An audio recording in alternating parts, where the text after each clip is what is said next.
क्या हम सच में इस तरीके के विश्वगुरु बनना चाहते हैं? देखो, विश्वगुरु का मतलब ये नहीं होता है कि उसके पास शक्ति बहुत ज्यादा है।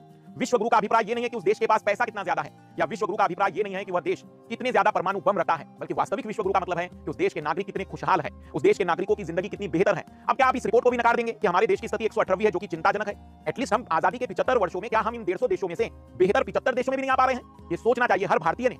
पर हमारे पास इस मुद्दों पर सोचने के लिए समय कहां है? हमारे पास तो समय है किस तरीके से त्योहारों के चर्चाओं के आधार पर धार्मिक मुद्दों को उठाया जाए।